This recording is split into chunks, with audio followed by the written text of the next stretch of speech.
Hello and welcome to my night channel, which is looking like a camping channel all of a sudden. This is another stove, vintage stove that I got right after I got the Svea.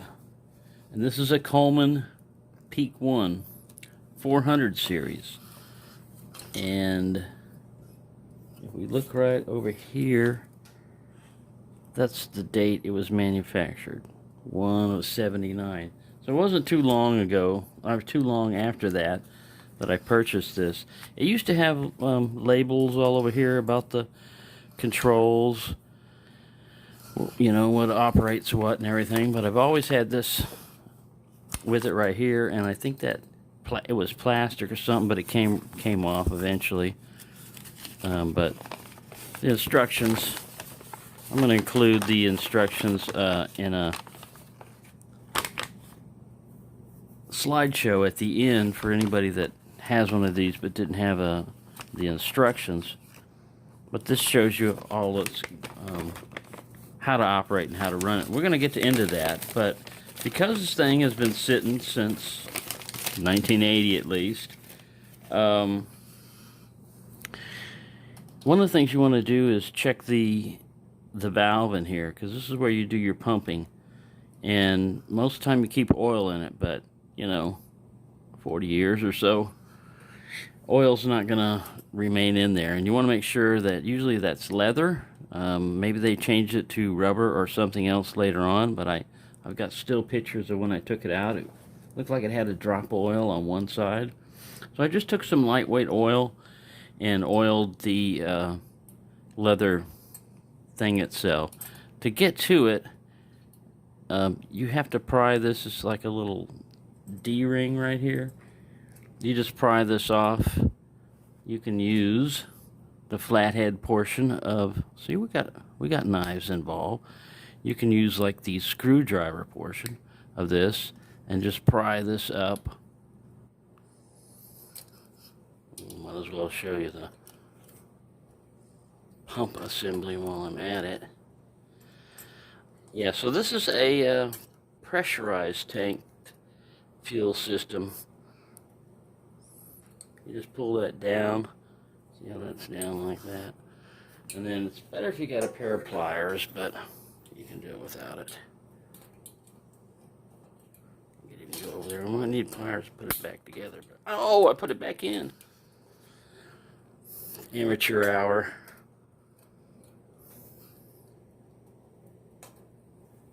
Amateur hour at Camp Run Amok.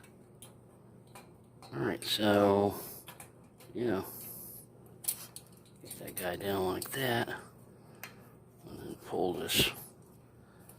Cooperate, you will cooperate. There you go. See, it's just a little hook like that. And then let's just pull straight out. But this is leather, and it was dried out. I mean, it was white and everything.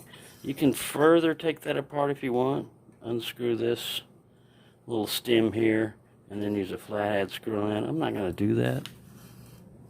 Just saying. I'm not going to do that. Anyways, you guide this. It's got a little hole right here. You guide that back in. Put it in and line up your little hole up there. And put your clip back on.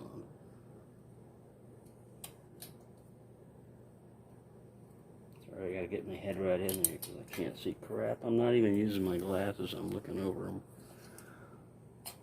Alright. Let me pause this. This is where I'm going to need the pliers. Luckily, I paused that and saved you from a wasted 10-15 minutes struggling around. But anyways, I got... Or do I? Yeah, I got it almost on. Let me pause this. I don't have it quite lined up yet. There. Finally. Got it back in. Alright. So, yeah, it hasn't had any fuel in it for 40 years or so. And so later on, I'm going to go out. I'm going to put some fuel in it. I'm going to go out on my balcony after it gets quiet and stuff. and we're going to see how it works. But what I remember about this stove, what I like about it, is first you've got these little legs that spread out, so it makes it more stable than just a straight up pot like the Sava 123. These fold in for transportation and everything, but you really don't want to, they're not stable to run it like that. But they just fold out. Gives it pretty good stability. And the burner through here, this burner section, nice little blue flames, and this is the regulator right here. This is off, and this is high. And this is your fuel valve thing. This is off. This is light. They say you run this for like about a minute or so. You're basically limiting the amount of fuel that's going through your generator. There's some, but it's not just like trying to wide open. And then this is run. This is wide open. The way they recommend priming it and everything, we'll go over when I are setting it up. If they say also in the instructions there, if it's really cold, you can put some priming paste up here and start preheating your tube a little bit and then go through the same procedures as before. But the regulator on this one, the temperature control and the flame control is excellent.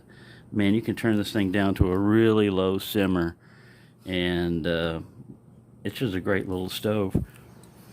When I got it, after I got it, I received a notice from Coleman saying that there was a recall because there were some of these that were catching on fire, and they were actually talking about a seam split, like right here. I never worried about that. I mean, you know, it was in the back of my mind when I was pressurizing the tank sometimes that, hey, maybe this recalled one's going to blow up this time.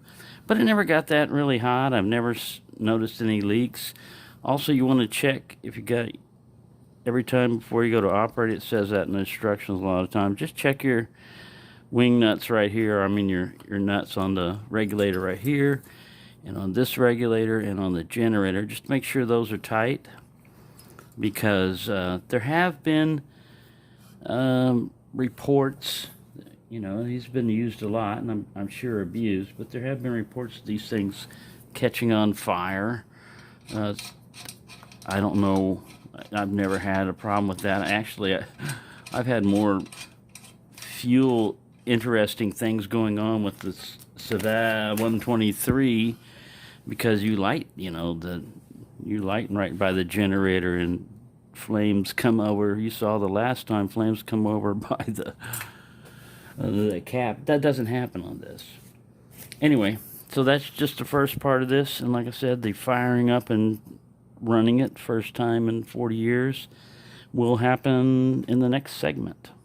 Well, one other thing I wanted to mention, this was optional, but this was the cook set that came with it. It had a lid and a base, and then I don't know if it was included with it or I got them separately. But let me see what this says. Open country. So yeah, this was purchased separately. But these are little pot holder things that you can turn this into a whole way of getting your stuff off the stove. And then this is a little smaller one. So yeah, it's just a cool little feature. I think this, when I got it, this aluminum stuff in here was less than $10. That kit. And the stove, I don't remember what I paid for it. I really don't. I have no idea. 1979 was a long time ago.